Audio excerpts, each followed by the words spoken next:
Ugh. Okay, how is it that Disney has had this property for all these years that they still haven't figured out how to get this right?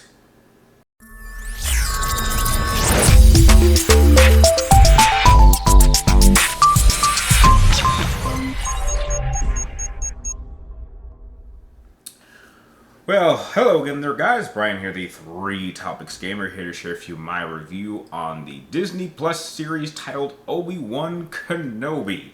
And boy, this review is going to be a little bit more extensive than my traditional style of review, simply because I'm reviewing a TV series or an exclusive 6-part TV series instead of a movie. So there's a little bit more to go into. However, I will say this.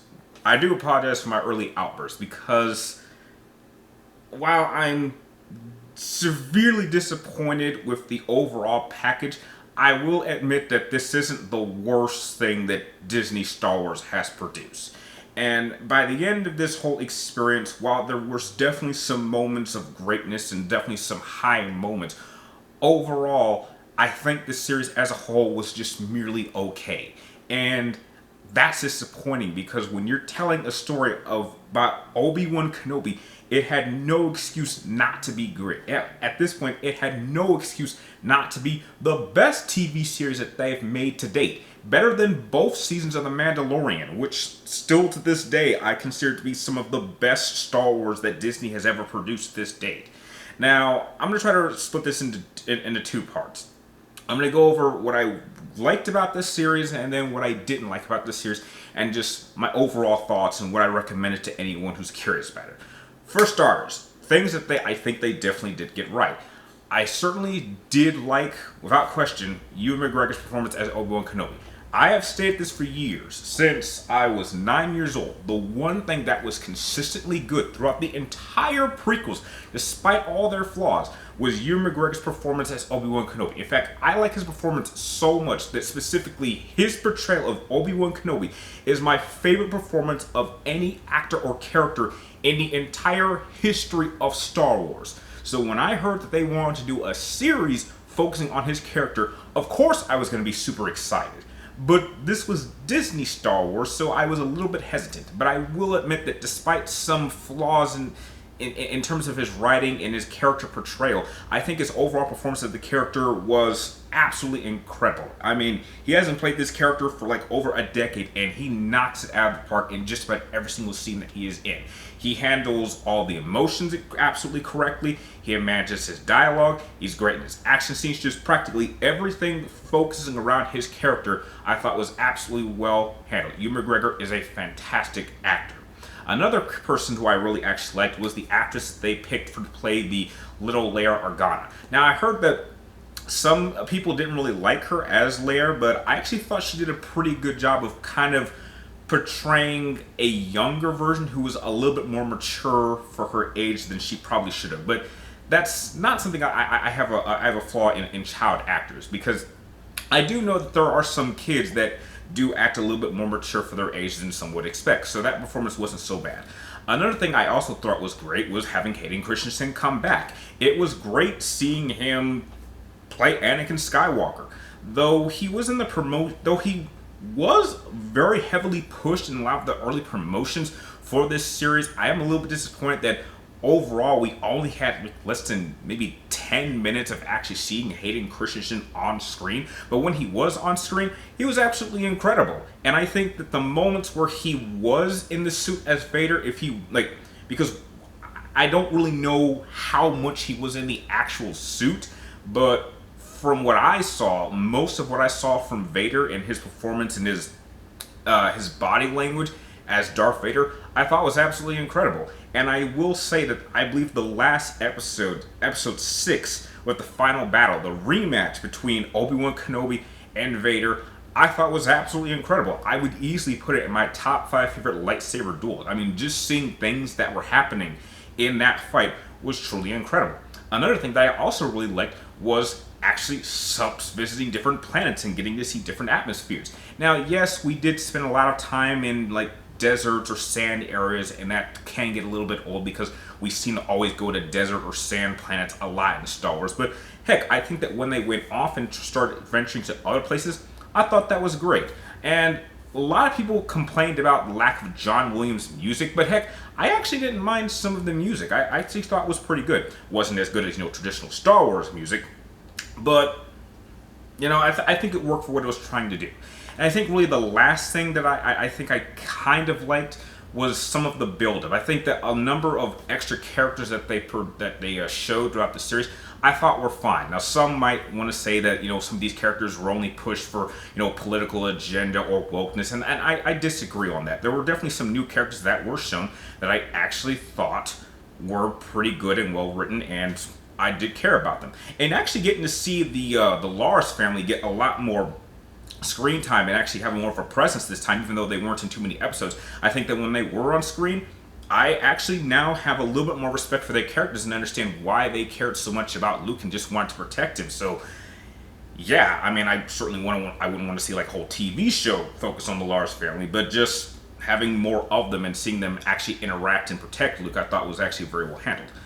Now, when it comes to things that this show got wrong, and boy, did they get a lot of things wrong. But without question, the worst thing that this show gave us was the character of Reva, the third sister Inquisitor. Did not like her character at all. At all. I did not enjoy any scene. I mean, I'm not sure who exactly to blame, because I don't really know what this actress, I don't know what else she's been in. Maybe I can blame some of the writing, but this character was pushed way too much in this series. This series should have focused specifically on Obi-Wan and Vader's relationship. I didn't care about Reva. I didn't care the fact that she was a youngling who wanted to get revenge on Vader, and so she played this elaborate scheme that ultimately ended up failing.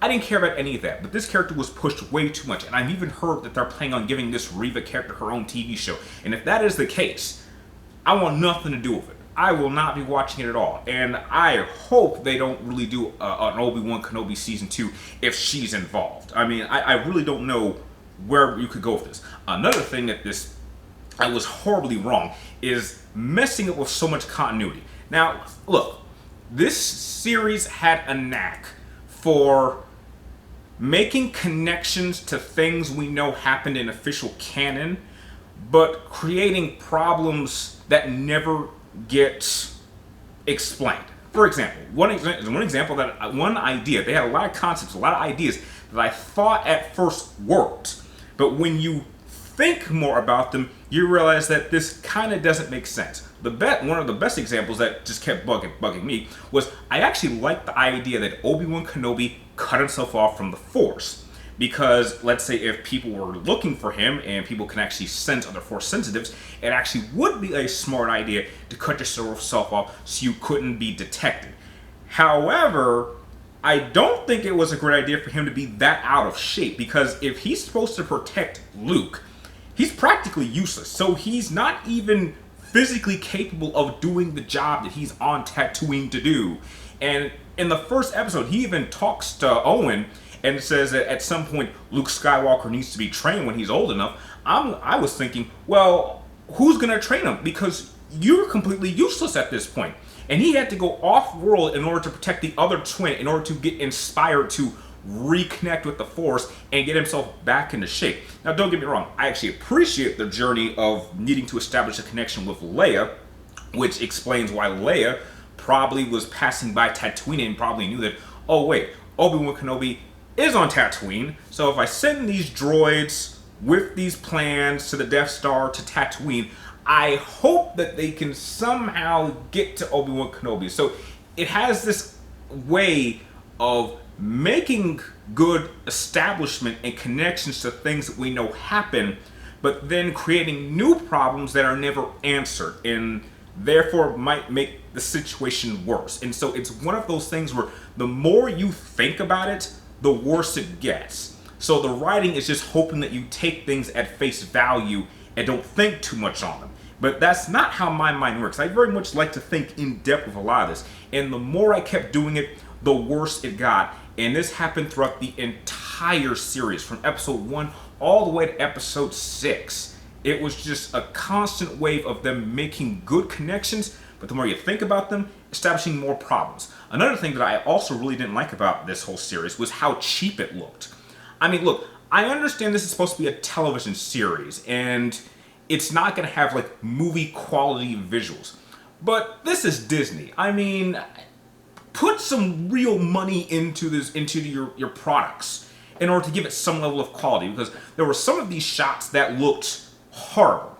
In fact, some of these shots were worse than some fan films that I've seen on YouTube. And when you have YouTubers creating fan films that look better than these high budget projects for Star Wars, you know there's a problem.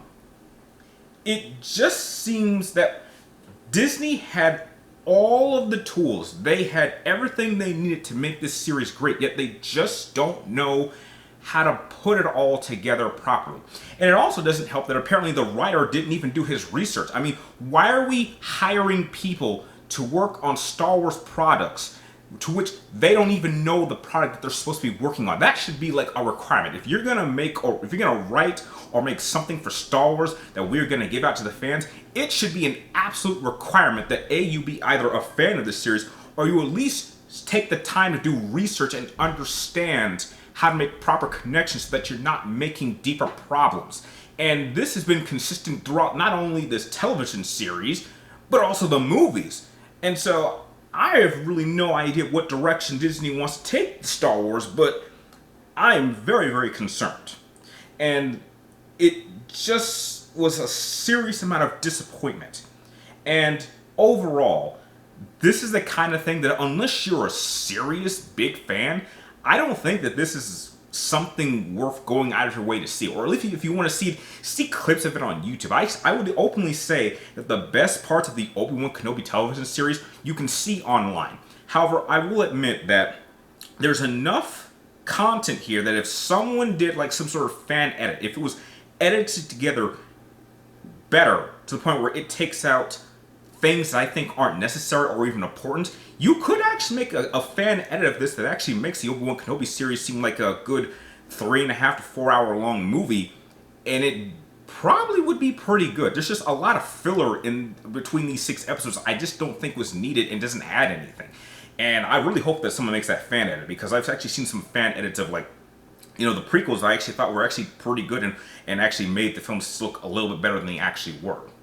So overall, if I had to give the Obi-Wan Kenobi series a rating, I can't give it anything higher than a C+, because it just feels kind of average and in the middle, because there's definitely some high points, some greatness that is here, that therefore I'm kind of thankful that this series exists, because when it actually happens, I thought it was awesome. But there's also some serious lows. It's not the worst amount of Disney Star Wars that I've ever seen, but it's definitely close to being down in the dumps.